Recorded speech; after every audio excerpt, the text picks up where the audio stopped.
आज मैं आपको इस वीडियो में बोर्ड के बदलते पैटर्न के हिसाब से मैं आपको एक 4 नंबर का क्वेश्चन बताने वाला हूं जो पृष्ठीय क्षेत्रफल और आयतन से है। तो चलिए हम शुरुआत करते हैं कि ऊंचाई 220 सेंटीमीटर और आधार का व्यास 24 सेंटीमीटर वाले एक बेलन जिस पर 60 सेंटीमीटर और त्रिज्या 8 सेंटीमीटर वाला एक अन्य बेलन आरोपित है से लोहे का स्तंभ बना है। इस लोहे के स्तंभ का आयतन ज्ञात कीजिए। देखो हमारे पास में 2 बेलन है, यानी एक बेलन तो ये हो गया,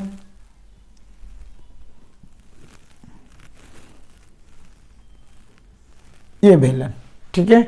और इस बेलन की ऊंचाई है 220 सेंटीमीटर, यानी ये यहां से यहां तक की इसकी ऊंचाई है 220 सेंटीमीटर।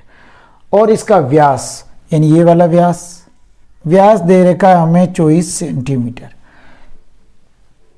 वाले, जिस पर एक 60 सेंटीमीटर और 8 सेंटीमीटर, यानी एक 60 सेंटीमीटर ऊंचाई वाला, ये 60 सेंटीमीटर ऊंचाई वाला एक अन्य बेलन, ये 60 सेंटीमीटर इस बेलन की ऊंचाई है और इसकी त्रिज्या 8 सेंटीमीटर है, यानी कि ये जो त्रिज्या है ये 8 सेंटीमीटर है, इसकी त्रिज्या है। तो हमें इसका आयतन निकालना है। तो देखिए हमारे पास में 2 बेलन है, एक बड़ा बेलन एक छोटा बेलन। तो हम लिखते हैं बड़े बेलन की ऊंचाई, बड़े बेलन की ऊंचाई है अपने पास में 220 सेंटीमीटर और इसका व्यास दे रखा हमें 24 सेंटीमीटर। तो हमें पहले इसका व्यास की त्रिज्या निकालेंगे। त्रिज्या का मतलब r बराबर 24/2, क्योंकि जब व्यास का हमें त्रिज्या निकालनी होती है तो व्यास में 2 का भाग लगाना होता है। 2 एकम 2, 2 एकम 2, 2 दूनी 4, यानी 12 सेंटीमीटर हमारी इसकी त्रिज्या आ गई। अब एक बड़े बेलन की हमारा व्यास था, त्रिज्या निकाल दी। अब छोटे बेलन की ऊंचाई, तो छोटे बेलन की ऊंचाई है अपने पास में 60 सेंटीमीटर और इसकी जो त्रिज्या है वो हमारे पास में है 8 सेंटीमीटर। ये हमारे प्रश्न में था, हम प्रश्न के अकॉर्डिंग हमने इसको लिख लिया। अब देखिए हमें इसका आयतन निकालना है, तो हम पहले बड़े बेलन का आयतन निकाल लें और छोटे बेलन का आयतन निकाल दें और हम दोनों को प्लस कर दें। तो बड़े बेलन का आयतन,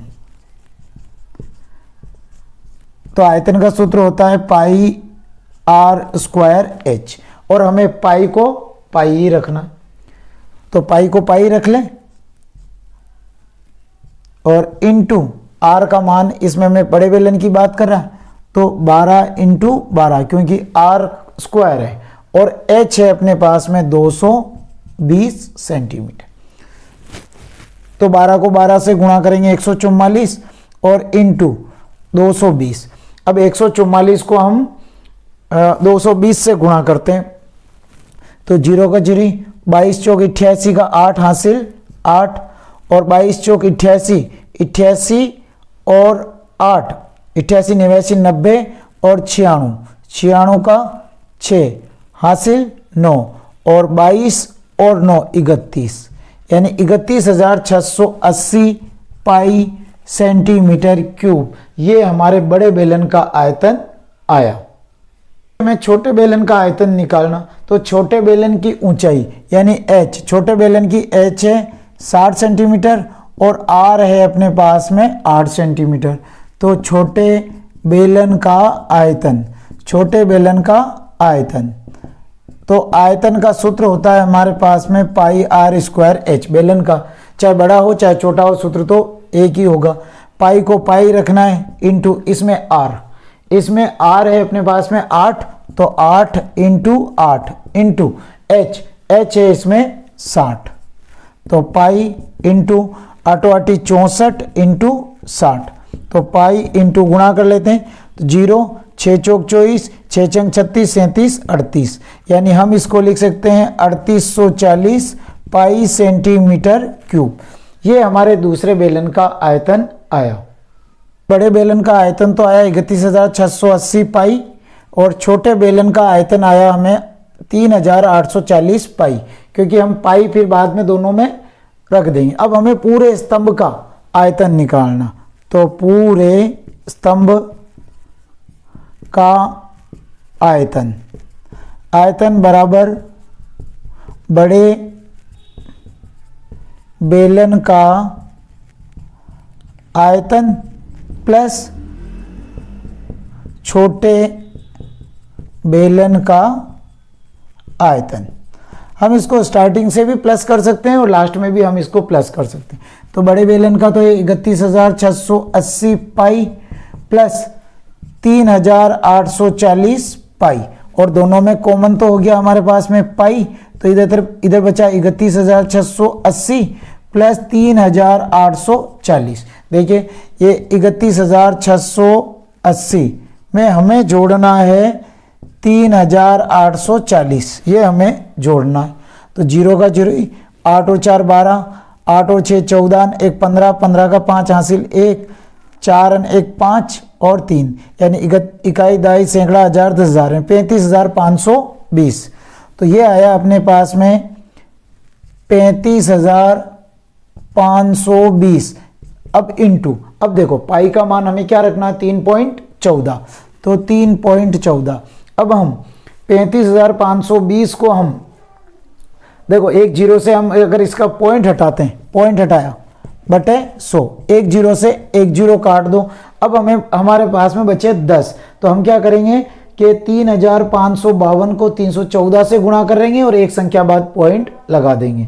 तो देखो 3,552 को हम 314 से गुणा करेंगे, तो 4 दूनी 8, 4 पंजे 20, 4 पंजे 20 और 2 22, 4 तिया 12, 13 14 इंटू 1 से करेंगे तो 2 5 5 और 3 इंटू 3 से करेंगे 3 दूनी 6, 3 पंजे 15, 3 पंजे 15 ने 1 16, 3 तिया 9 ने 1 10।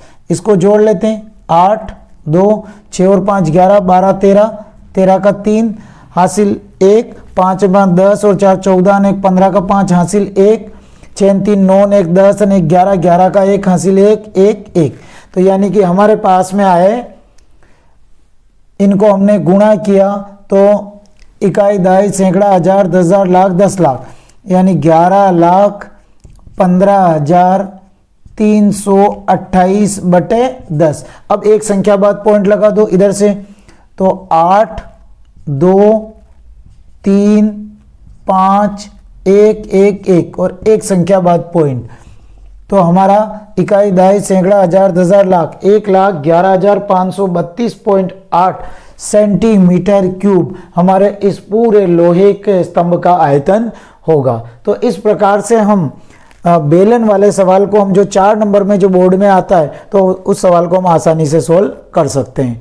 तो मैंने आपको इस वीडियो में कि 4 अंक वाला जो मोस्ट इंपॉर्टेंट क्वेश्चन है उसको हम कैसे सोल्व करते हैं। अगर 2 आकृति दे रखी, हमें 2 बेलन दे रखे हैं, तो उस 2 बेलन का हमें अलग अलग आयतन निकाल लो और फिर उनको लास्ट में जोड़ दो। अब हो सकता है हमें बेलन वाला नहीं आए और शंकु वाला सवाल आ जाए कि 2 शंकु का वक्रपृष्ठीय क्षेत्रफल ज्ञात कीजिए, या एक शंकु के ऊपर एक अर्धगोला रखा हुआ है, तो उनको आप अलग अलग करके या फिर लास्ट में आप उसको जोड़ करके भी आप उनको आसानी से सोल्व कर सकते हो। वीडियो आपको कैसा लगा कमेंट सेशन में लिखें और चैनल को सब्सक्राइब करें। Thank you.